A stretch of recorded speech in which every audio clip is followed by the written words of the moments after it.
Buenos días, hermanos. El Señor les bendiga.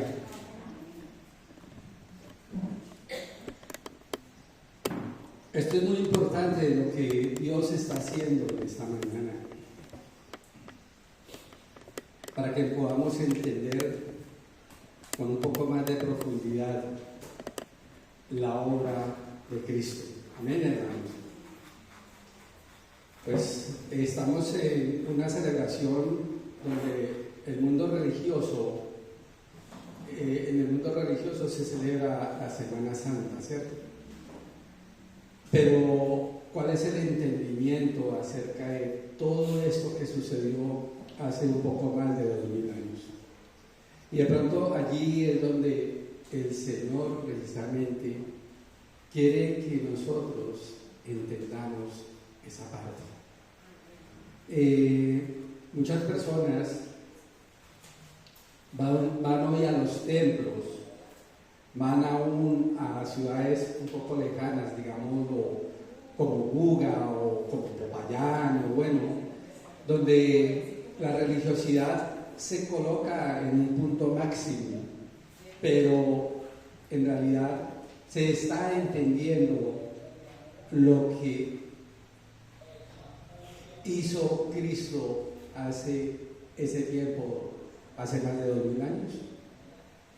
Y me causa curiosidad porque a veces las personas van es con algo en su cabeza y algo en su corazón, y es el de pagar una promesa. Aún entran a las iglesias de rodillas, andando de rodillas, o se van de aquí a esas ciudades, se van a pie. Pero ¿qué es lo que está haciendo la persona con esa actitud? Lo que está diciendo es que lo que hoy nos mencionaba Isaías hace un momento, eso ahí le faltó algo. Y en realidad a ese sacrificio que hizo Jesús en la cruz del Calvario no le faltó absolutamente nada, hermanos. Al que le hace falta, lo que le hace falta es al hombre el entendimiento de la obra que Dios hizo allí en la cruz del Calvario. Amén. Vamos con el siguiente tema, precisamente porque debemos conocer un poquitico más a fondo eso que Dios hizo allí a través de su Hijo. Y vamos a basarnos en una carta, ahora en el tema que llevaba Said. Hubo una frase que me llamó mucho la atención, y es esa en la cual él mencionaba que no hay una humillación, escúchenlo bien, hermanos, no hay una humillación tan grande a causa de un amor tan grande. Y eso fue lo que hizo Jesucristo allá en la cruz del Calvario. Hermanos, a pesar de que la carta a los filipenses, y si quieren vayan buscando Filipenses, a pesar de que la carta a los filipenses no es una carta de una instrucción teológica, hay un pasaje que en realidad tiene una profundidad teológica y que es importantísimo para el creyente, porque esto nos anima en ese pasaje a que eso que nos está diciendo, esa teología que está plasmada allí, nosotros la tomemos como un ejemplo práctico de los que profesamos una fe cristiana, hermanos. Amén. Filipenses, capítulo número 2. Vamos a leer del verso 5 al 8. Y dice la Escritura: haya pues en ustedes esta actitud que hubo también en Cristo Jesús, el cual, aunque existía en forma de Dios, no consideró el ser igual a Dios como a algo a que aferrarse, sino que se despojó a sí mismo, tomando forma de siervo, haciéndose semejante a los hombres, y hallándose en forma de hombre, se humilló él mismo, haciéndose obediente hasta la muerte y muerte de cruz. En el tema anterior hubo algo muy importante que el Señor comenzó a meternos ahí de una forma muy hermosa, y es acerca de la divinidad de Cristo, pero también de la humanidad de Cristo. Y de pronto aquí, este pasaje también trae mucha claridad acerca de esto. Aquí encontramos a Cristo haciendo algo que absolutamente nadie más podía hacer, hermanos, y es alcanzar la redención, alcanzar la salvación para cada uno de nosotros. Amén.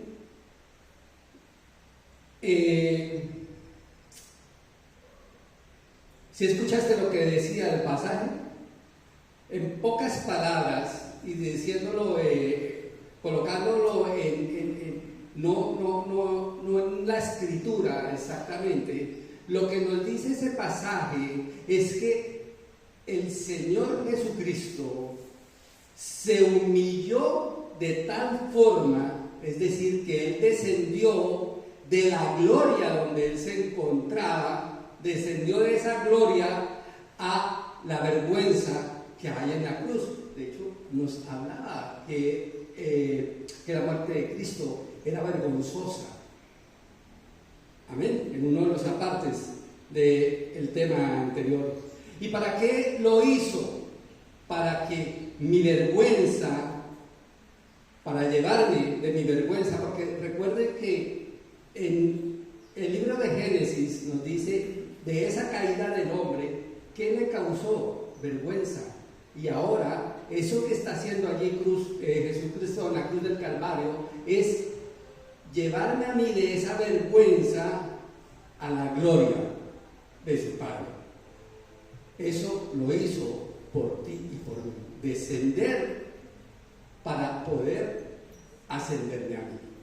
Maravilloso esto que nos dice ese pasaje.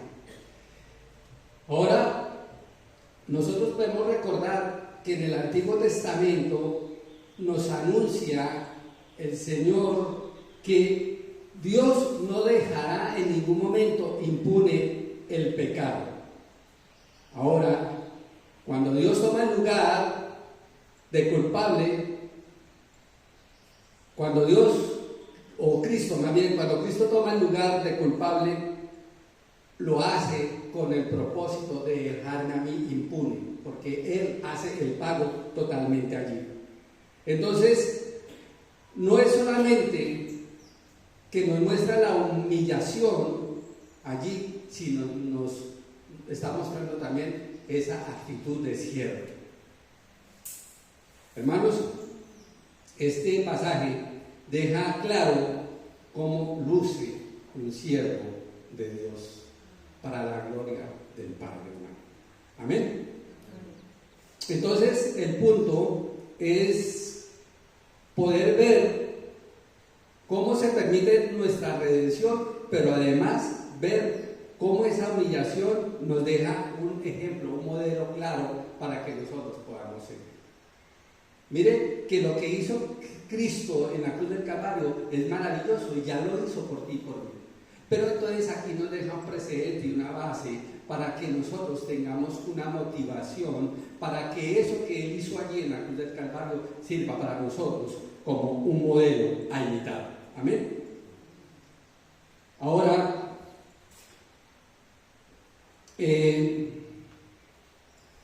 cuando Cristo toma esa determinación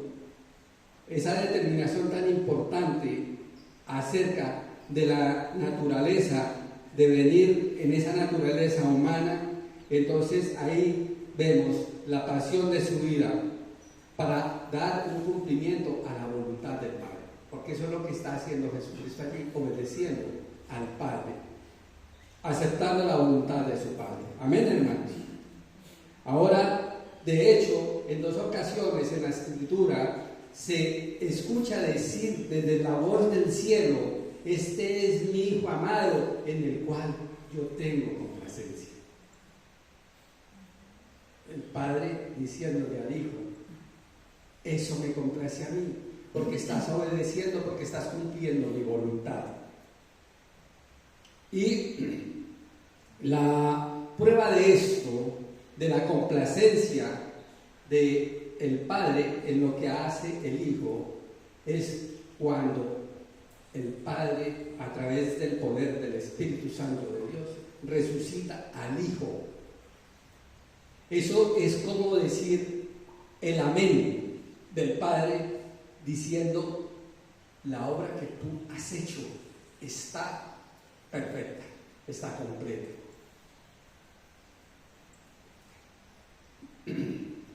Ahora, ¿por qué será que Pablo coloca este pasaje tan teológico allí en la carta a los Filipenses? Porque si tú te das cuenta y lees el resto de la carta, en realidad no tiene algo tan profundo como está aquí eso. Y es porque la iglesia de Filipo necesita algo, necesita una enseñanza. Las cartas de Pablo están dirigidas a diferentes iglesias que están localizadas en diferentes lugares. Y cada iglesia, el Señor sabe qué es lo que está viviendo y qué es lo que está pasando cada una de esas iglesias. Y por eso escribe esas cartas.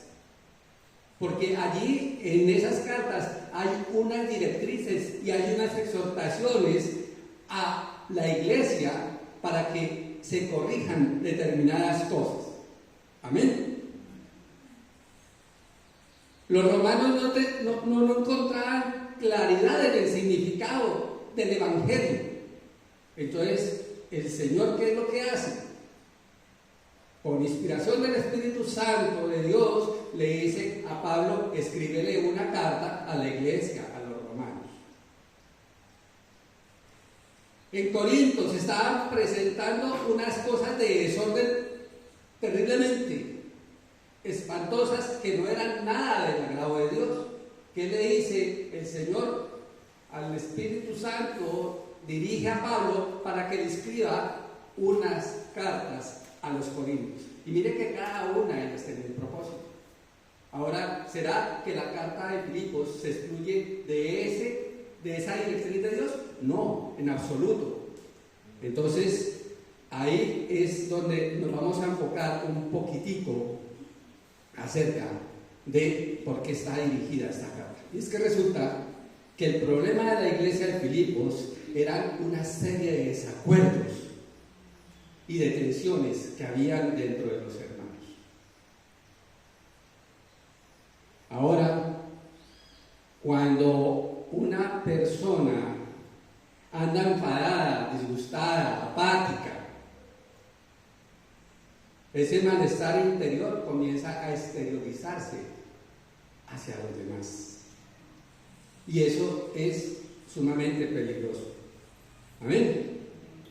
Porque comienzan roces con otras personas, con otros hermanos. Y es por todo esto que esa reflexión acerca de eso que está sucediendo en la iglesia de Filipos va a servir como un antídoto para eso que está ocurriendo dentro de la iglesia. Hermanos, ¿y por qué podemos asegurar de que estaba ocurriendo esto en la iglesia de Filipos?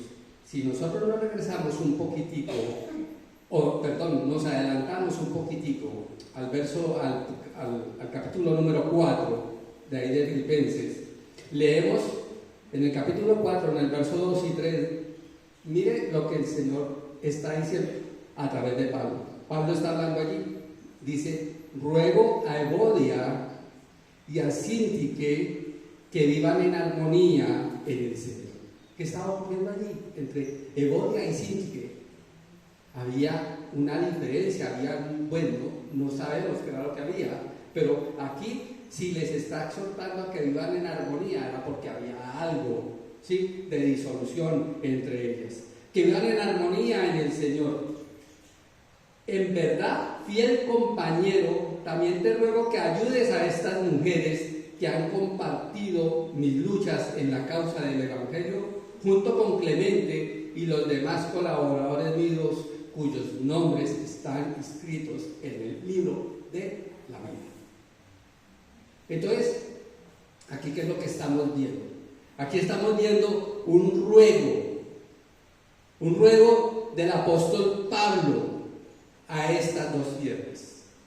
Amén. Le ruega primero a ellas, pero también está apelando a uno de los colaboradores. Ahí no nos dice cuál será el colaborador, pero le está diciendo a ese colaborador, le dice: en verdad, fiel compañero, también te ruego que ayudes a estas mujeres. Maravilloso lo que está haciendo aquí el Señor. Les está animando a que ayude a estas mujeres. Ahora, también el texto nos muestra que en realidad no son dos ovejas cualquiera. Síntique y Evodia no son dos ovejas cualquiera. Dice: estas mujeres que han compartido mis luchas en la causa del Evangelio. Entonces eran mujeres que estaban hombro a hombro con el apóstol Pablo, trabajando para la obra. Pablo, al escuchar la situación que se está presentando, es por esa razón que escribe ese pasaje que es tan importante y el cual vamos a analizar. Pablo expone, pues no solamente a la iglesia de Filipos, porque nos lo está exponiendo en esta mañana a nosotros, ¿cierto?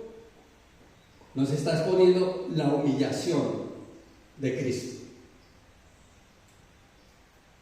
como un ejemplo de vida, como un modelo de servicio, como lo habíamos dicho anteriormente. Es una forma, nos está invitando a una forma de convivir para poder sellar cualquier grieta de ruptura dentro de la iglesia. Cualquier grieta que cause división es importante corregirla cuanto antes. Entonces, hermanos, habiendo escuchado lo que acaba de decir de Síntique y Evodia, también es importante colocar el pasaje que estamos estudiando esta mañana, que estamos exponiendo esta mañana, que es la humillación de Cristo, colocarlo en el contexto, y el contexto nos lo está colocando el Señor desde el versículo 1, volviendo al capítulo 2, ¿no? Desde el versículo 1 al 4. Por tanto, si hay algún estímulo en Cristo, si hay algún consuelo de amor, si hay alguna comunión del Espíritu y algún efecto de compasión, y sigue hasta 4, hermanos, ese estímulo, esa manifestación de amor, lo acabamos de escuchar.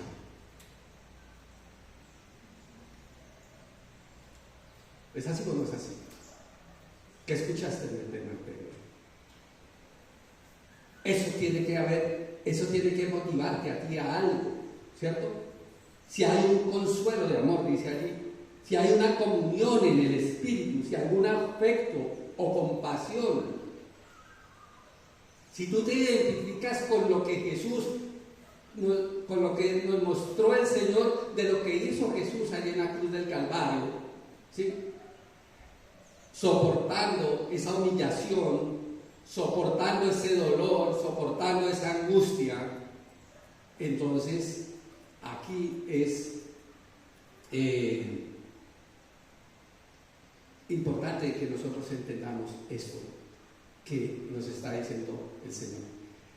En la Reina Valera, no sé en las otras versiones, pero en la Reina Valera titulan ese pasaje como la humillación de Cristo, ¿cierto?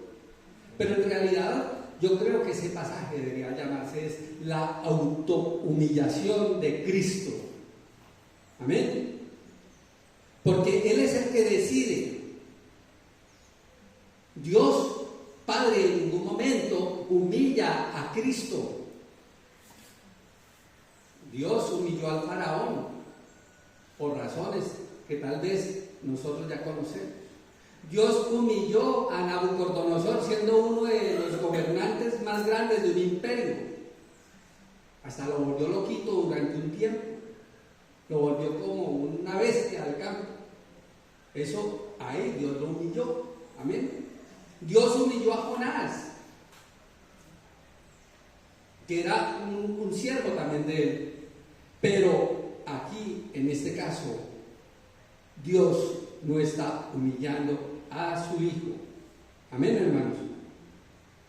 Y resulta que en muchas ocasiones Dios tiene que humillarnos a nosotros porque nosotros tenemos corazones duros y tenemos corazones rebeldes. Pero a Cristo, como les decía ahora, nadie lo humilló. Él se humilló a sí mismo. Uno de los apartes del tema anterior fue que fue voluntariamente, ¿cierto? Y aquí vemos que Jesucristo es el que toma la iniciativa. Amén. Pero a veces nosotros preferimos escuchar los ecos de nuestra razón, ¿sí?, de nuestra posición. Preferimos escuchar, ¿sí?, ese radicalismo nuestro en lugar de perder, entonces seguimos con nuestra propia voluntad. Pero recordemos que si nosotros queremos ganar, debemos centrarnos en la sumisión. Amén. Tal vez este ejemplo, que es muy natural, es decir, de la naturaleza, nos pueda servir de que a veces hay que entrar a esa sumisión. Estamos diciendo que Cristo fue que voluntariamente tomó la decisión de humillarse. En una ocasión sale un misionero por el camino, se encuentra y va por el campo y divisa, así como decir, aquí a la montaña, y ve a los cabras allá en el peñasco. Esas cabras les gusta ponerse allá en esos peñascos, y eso está en el filito del despeñadero, ¿cierto? Y resulta que esas dos cabras se encuentran en direcciones contrarias. Una se dirigía hacia este lado y la otra se dirigía hacia ese lado. El camino demasiado angosto, es decir, por ese camino únicamente cabe una cabra, no caben las dos. Ahora, si las cabras se trenzaran en quién quería pasar primero, cómo van a pasar, de hecho, si hacen algún forcejeo, de seguro ambas se van por el despeñadero. Eso analizaba ese misionero. Pero vaya sorpresa para el misionero cuando observa que una de las cabras se agacha hasta donde más no puede, hasta allá, hasta el piso, se agacha. ¿Para qué? Para que la otra brincara por encima de ella. Y así sucedió. Y después de que sucedió eso, cada una continuó su camino. Hermanos, esta fue la actitud de Cristo. Descendió,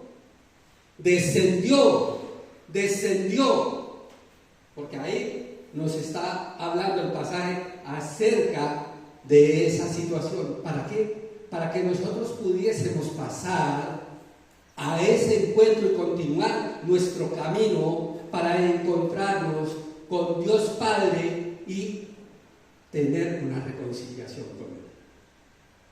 Eso fue lo que hizo Jesús. Terminar de esa manera la enemistad que teníamos nosotros con el Padre. ¿Nosotros somos así? No. Nosotros, digamos, la evidencia la tenemos ahí en Síntique y Evodia, como que ninguna de las dos quería ceder, ¿cierto?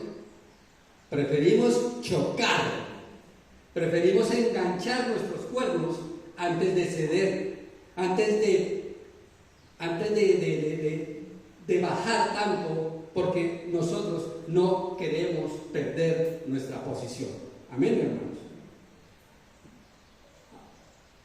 Pero aún en su ley natural, Dios nos trae una revelación aquí grandísima, y esa revelación es para darle gloria a Él, hermano. Amén.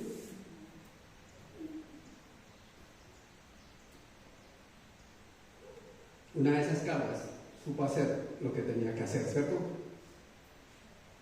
O lo que Dios quisiera que cada uno de nosotros hagamos. Amén. Ahora, lo que Cristo hizo, a pesar de su condición, escuchemos nuevamente el texto.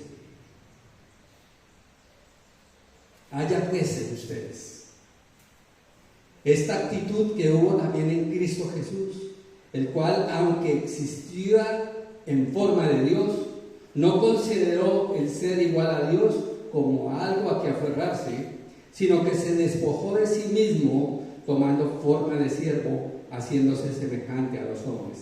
Y hallándose en forma de hombre, se humilló él mismo, haciéndose obediente hasta la muerte y muerte de cruz.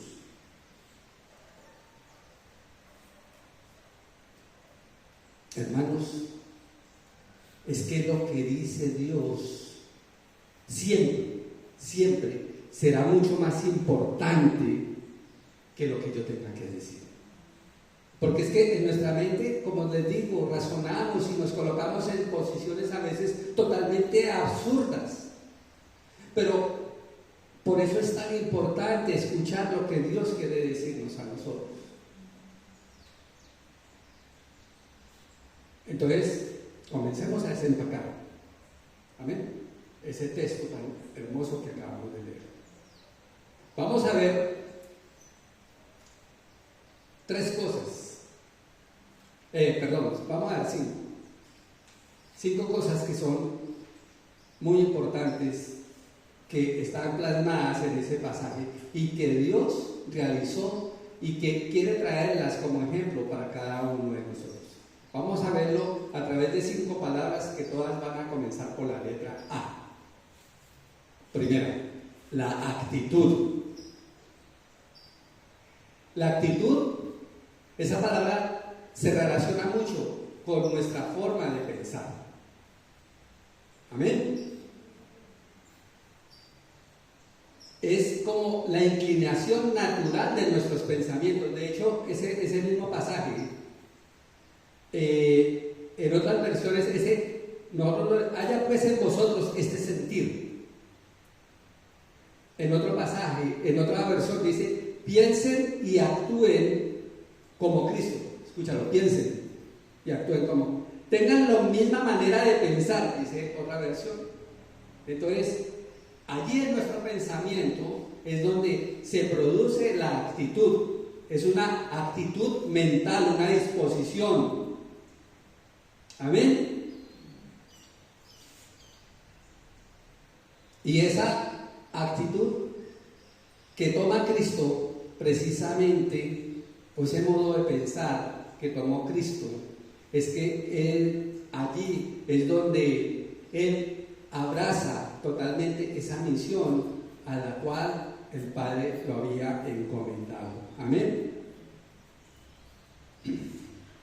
Ahora, lo que Dios hace aquí es que nos invita y nos dice que nosotros debemos también tener esa actitud.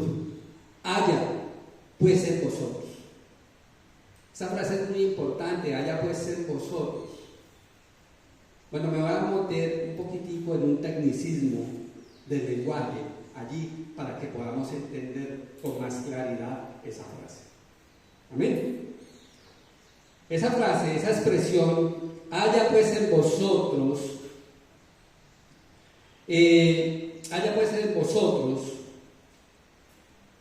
está en tiempo presente. Está en un modo imperativo y está en una voz activa. como recibiendo una clase de lenguaje, ¿cierto? Y ahí como que nos sentimos todos relajados, ¿sí? Pero en realidad es fácil de entenderlo y es muy sencillo para poderlo entender. Amén.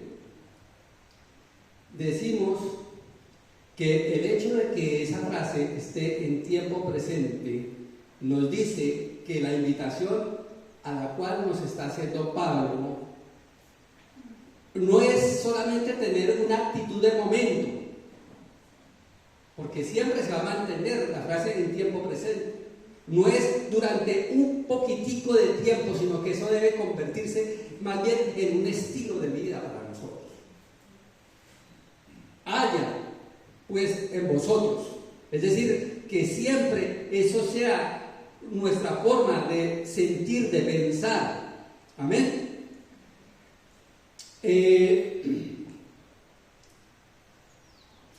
Que nuestro pensamiento sea similar al que hubo en ese momento en Cristo.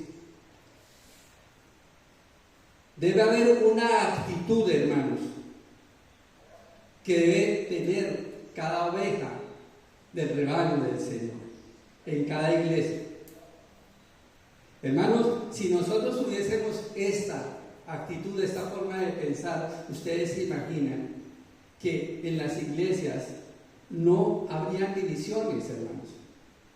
Se evitarían una cantidad de chismes, se pudieran evitar una cantidad de problemas.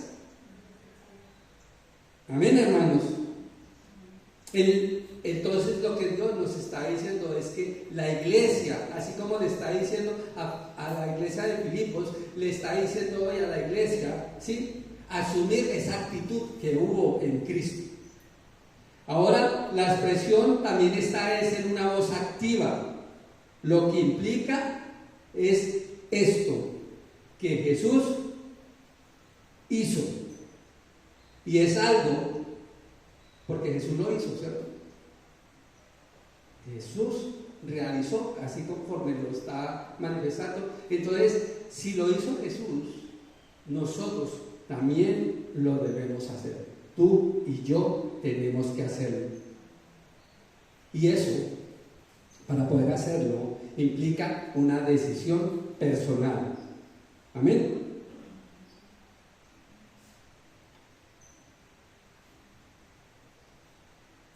Y es una decisión personal.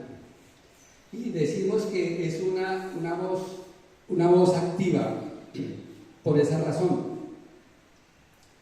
Cuando tú te decides cruzar el puente, allí ese puente, por ejemplo, Said y Vanessa, si vienen acompañados allí al cruzar el puente, no es algo como que yo al ir cruzando diga, me pasaron el puente, sino eso activo significa que la decisión que yo tomé fue pasar el puente. Es una decisión personal, es mía. Amén. Entonces, eso es lo que quiere decir el Señor en esa parte. Para ello, debo decidir entre diferentes posiciones que se puedan presentar. Y sobre todo, en este caso, es decidir entre los deseos de la carne o decidir agradar a Dios. Amén. Necesito decidir en contra de mi egocentrismo, decidir en contra de mi actitud rebelde. Amén. Entonces, cuando nosotros tomamos la decisión, Dios va formando y moldeando esa nueva naturaleza a la imagen de su Hijo. No es algo que nosotros podamos hacer totalmente solos, pero la decisión sí tenemos que tomarla. La frase también está en un modo imperativo. Entonces, ¿qué es esto? Lo que implica que Pablo no me está haciendo una sugerencia. Amén. Es algo que Dios quiere ver. Pablo no me está diciendo, hombre, sería bueno que tú consideraras, que lo pienses un poquitito. para tomar esa actitud, para tener ese pensamiento, ¿cierto? Quizás, si tú ves y pudieras hacerlo, no, lo está diciendo es de una forma imperativa. Amén. Es algo que tú tienes que hacer, tener la actitud de Cristo. Amén. Esa fue la actitud que tuvo Cristo cuando Él decidió encarnarse. Amén. Ahora, la actitud es el comienzo precisamente para la formación de un carácter de siervo. Nosotros tenemos que ser transformados. Amén. Es diferente a lo que le ocurrió a Jesús, porque Jesús sí nació siendo siervo. Amén. De hecho, Juan, cuando lo ve allí acercándose por el río Jordán, ¿qué es lo que dice? He aquí el Cordero de Dios que quita el pecado del mundo. Él ya era un siervo. Él es el Cordero inmolado, hermanos. Amén. Nosotros sí necesitamos ser transformados como siervos. Hermanos, los apóstoles necesitaron ser transformados. ¿Cuánto más nosotros? Amén. Hay una historia, y transformados sobre todo como siervos, hay una historia en los evangelios, y es esa historia que habla de Juan y Jacobo, su hermano. Amén. Donde Juan y Jacobo se le acercan a Jesús y le dicen: Jesús, nosotros necesitamos un favorcito de usted. Necesitamos que nos hagas este favor. En realidad no es mucho lo que te vamos a pedir. Entonces Jesús les dice: bueno, pero ¿qué es lo que necesita? Y ellos responden: Señor, cuando tú vengas en tu reino, ¿qué te parece? Si tú me sientas a tu derecha y que mi hermano se sienta a tu izquierda. ¿Se acuerdan de ese pasaje? Jacobo y Juan van del maestro a solicitarle tal cosa. Marcos capítulo 10 lo apuntan nada más.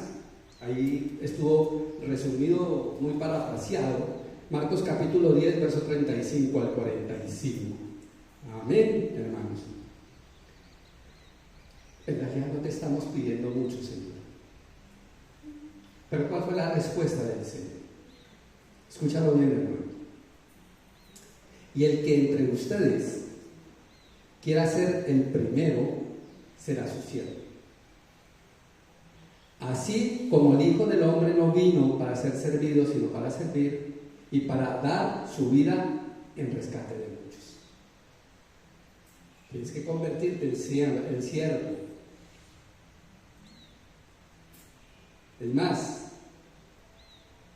el Señor allá lo que va a entregar es galardones, no posiciones. Amén. Y es de acuerdo al servicio que tú hayas tenido.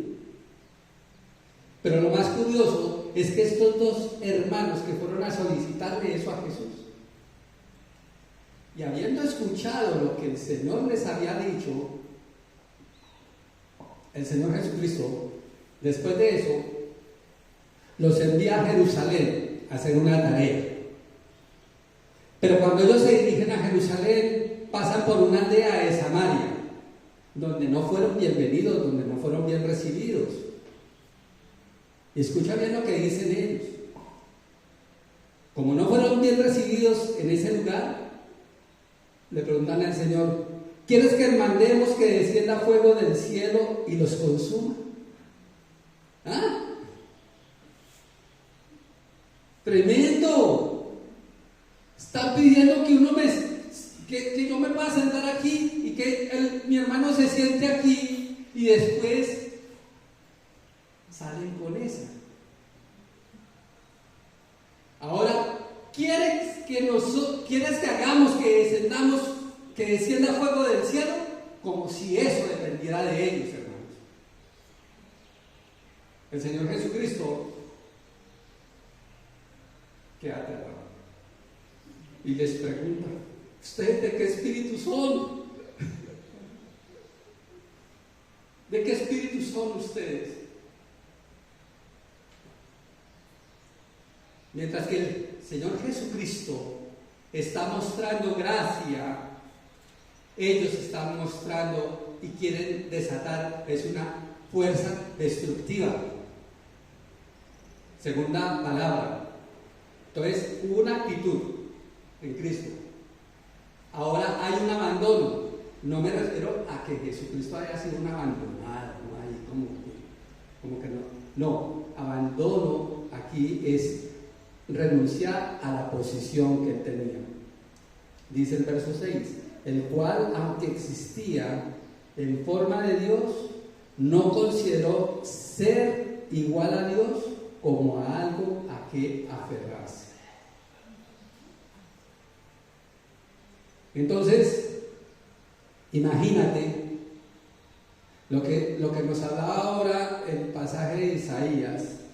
Imagínate al Dios santo, santo, santo, que vino a habitar en medio de hombres pecadores, viniendo a este mundo temporal, hermanos. Entonces, ¿qué es lo que nos está mostrando Dios? Que Cristo comenzó un descenso desde el punto más alto de la divinidad, ¿sí?, a caer en lo más bajo y descender hasta la cruz, hermanos. Ahora, aun si nosotros pasáramos por la misma experiencia que pasó Jesús, nosotros no estaríamos comenzando desde ese punto más alto de la divinidad. Nosotros estaríamos comenzando desde el primer peldaño como hombres caídos. Amén, hermanos. Entonces, mire lo que hizo el Señor Jesucristo al renunciar a esa posición. Amén, hermanos. Abandonó esa posición donde tal vez en esa posición lo que él podía contemplar continuamente era la oración de los ángeles, de los arcángeles, de los serafines, de los querubines, allí en su trono. Amén, hermanos. ¿Para qué? Para bajar a un basurero lleno de pecado, en el cual estaba habitando el hombre. Ahora, ¿cómo lo hizo? Voluntariamente, como se veía en el tema anterior, voluntariamente. ¿Para qué? Para glorificar a su Padre. Lo hizo en respuesta al amor por su Padre, hermano.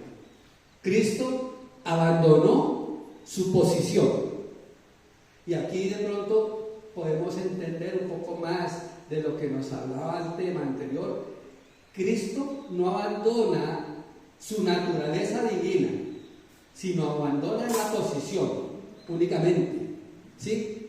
No deja de ser Dios. Él se hace hombre, cambia de posición, pero su naturaleza, su esencia, sigue siendo igualita. Amén.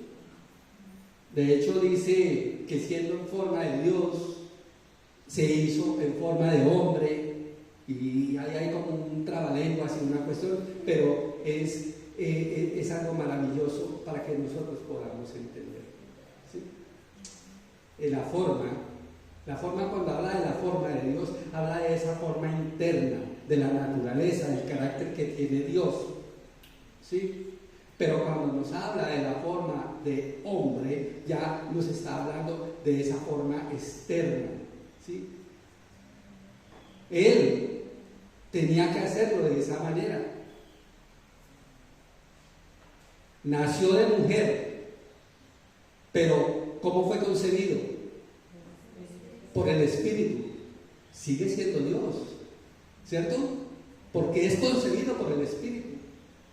Y nace de mujer, ahí es hombre. Amén, hermanos. Tercera palabra. Tenemos actitud, abandono, ahora autoridad.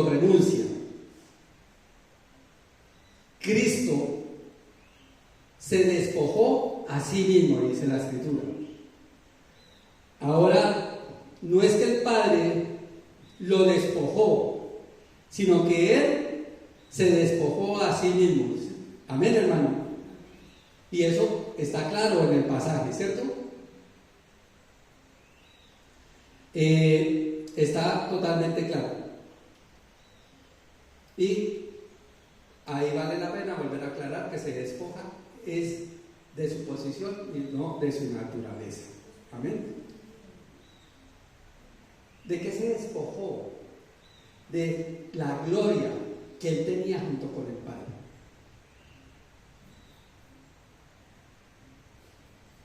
Él dijo, yo renuncio a esa gloria. Esa gloria con la cual estoy disfrutando con mi Padre. Y eso lo podemos ver muy claramente en una oración que el Señor hace allí en el Evangelio de Juan, en el capítulo 17, una oración intercesora preciosa que hace Jesús. Y lo está haciendo por todos y cada uno de nosotros, pero Él también se incluye en un momento en esa oración. Y vamos a escuchar lo que Él dice. Y ahora, dice el Señor, y ahora glorifícame. A punto de ser entregado, esa vía que llega para la cruz. Y ahora glorifícame tu Padre junto a ti, con la gloria que tenía contigo antes de que el mundo existiera. Ahí nos da claridad a qué fue lo que renunció el Señor Jesucristo temporalmente, ¿no?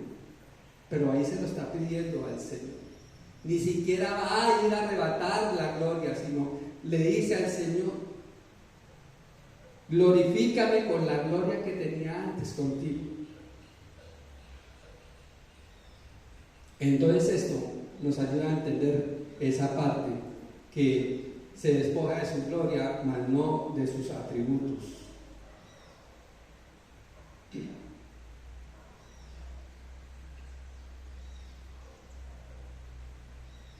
Entonces es importante que nosotros apreciemos todo esto de la humillación de Cristo y su sacrificio, para que nosotros entendamos que eso es un resultado de ¿qué? De una obediencia extraordinaria, como ninguna que el Señor Jesucristo tenía. El Hijo se dispuso voluntariamente a dejar todos sus derechos, todas sus prerrogativas, todos los privilegios que tenía junto a su Padre. Nosotros, hermanos, no hacemos eso. No cedemos nuestros derechos, usualmente no cedemos nuestros privilegios, no cedemos nuestras posiciones. Y no solamente por egocentrismo que nosotros tengamos, sino más bien es que nosotros nos aferramos a cosas que en realidad son cosas temporales,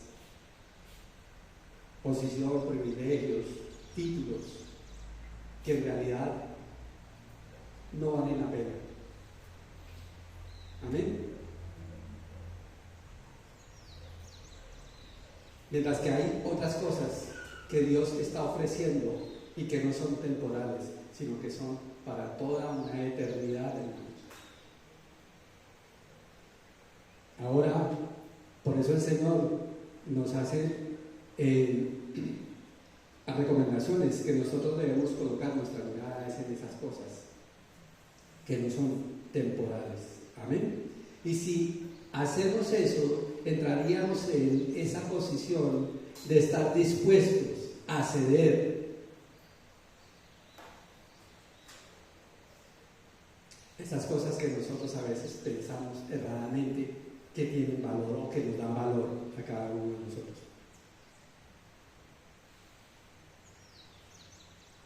Ahí el pasaje dice, el ser igual como algo a que aferrarse. No, en ningún momento se aferró a nada de las cosas temporales. Él pensó no solamente en la eternidad de Él, sino pensó en la eternidad de cada uno de nosotros.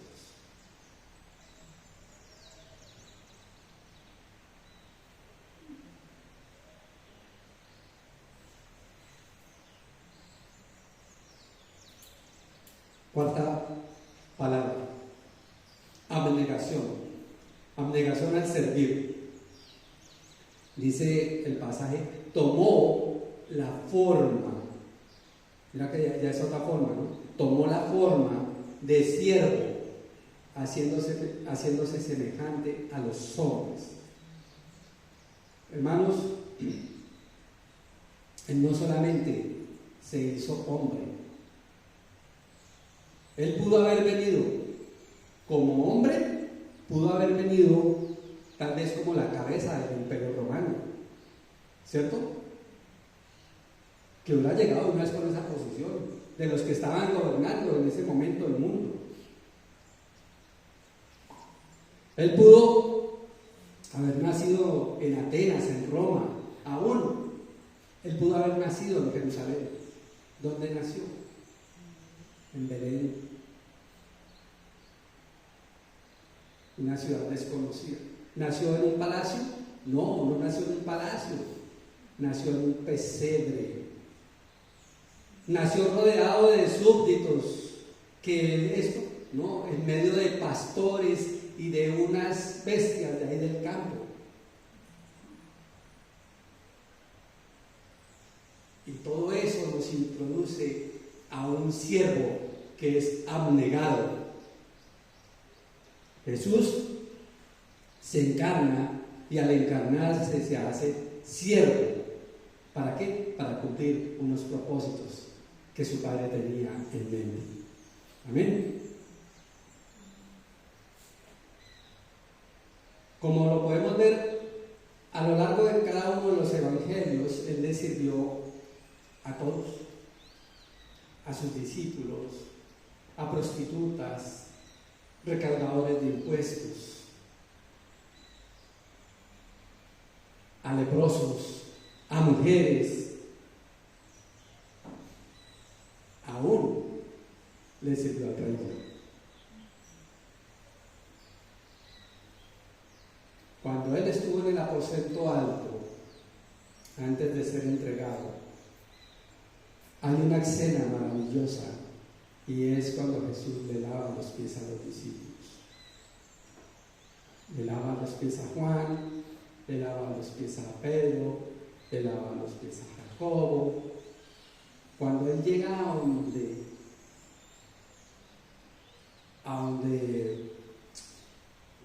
Judas, Él no dice en ningún momento, no, usted es un traidor. El siguiente, le lavó los pies a Judas también.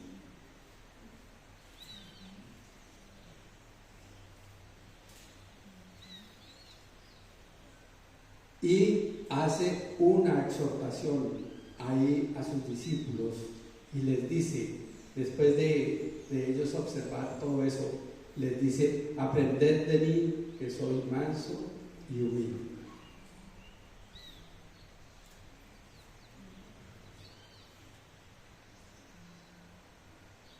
¿Será que es fácil ser humilde?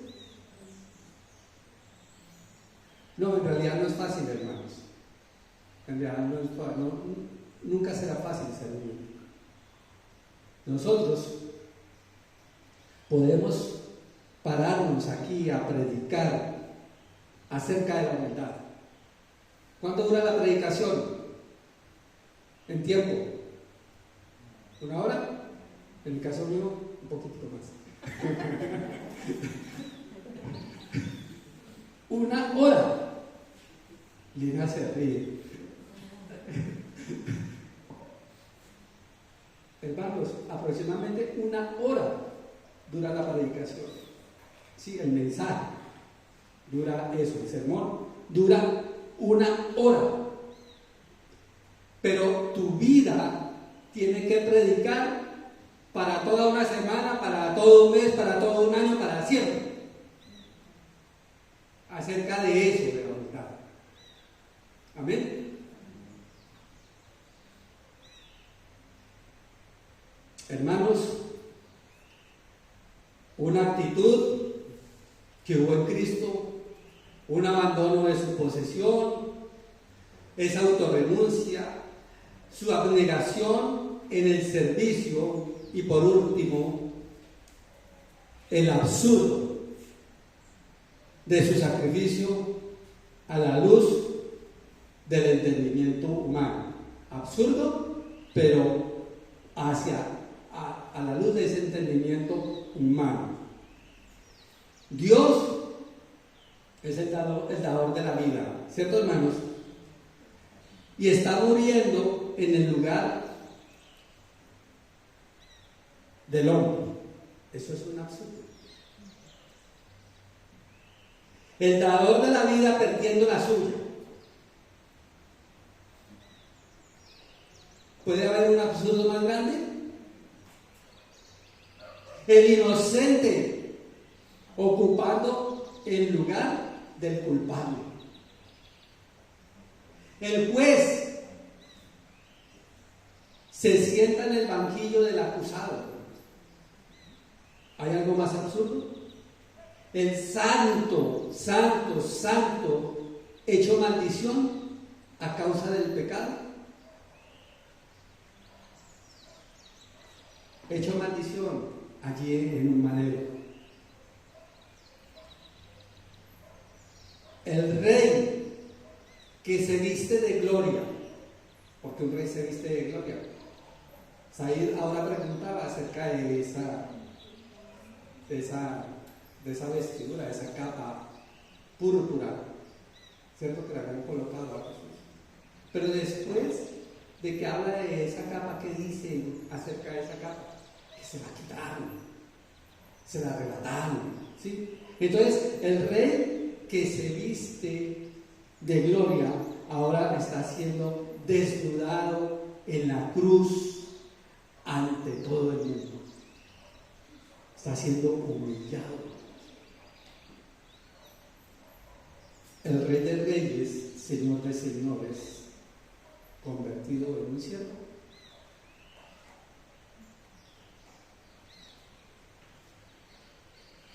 Pero todo esto es para la gloria de su Padre, por amor a ti y por amor a mí también. La pregunta es, ¿cómo lo hizo? Tremendo, ¿no? ¿Cómo él pudo hacer algo así? Primero que todo, su humildad. Esa humildad de él le permitió renunciar a su posición y a todas esas prerrogativas y privilegios que tenía. Si no hubiese humildad en él, no se hubiera logrado el objetivo. También, aparte de la humildad, hay una dependencia del Padre durante todo tiempo. Nosotros vemos a Jesús orando y orando, ¿sí? De hecho, él en Getsemaní, en esa oración que hace, ahí es donde toma fuerzas. Él dependía totalmente de su Padre para poder llegar a la cruz totalmente decidido. Entonces, humildad, dependencia. Además de esto, obediencia. Y es una obediencia absoluta y total. Y eso le ayudó a resistir toda tentación. ¿Cuántos creen que Jesucristo estuvo a punto de abandonar? Señor, si es posible, no pase de mí esta copa. Amén. Pero ¿qué hizo? No se haga mi voluntad, sino la tuya. Y la disposición. Esa disposición a ser quebrantado hizo posible la obra que él hizo allí en la cruz del Calvario. Hermanos, Sin estas cualidades, en realidad Él no hubiese llegado allá, a ese lugar. Amén. Él se hizo hombre y en esa condición, escúchame bien, en esa condición de hombre, adoptó todas estas cualidades. Y por eso el Señor nos dice en esta mañana: haya pues en ustedes este sentir que hubo en Cristo Jesús.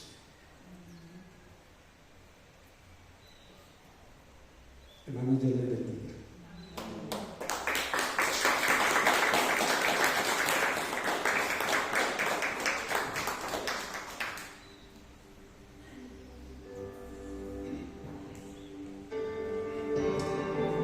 Allí el texto de Efesios nos dice, ese es el pedazo que nos habla acerca de la humillación de Cristo.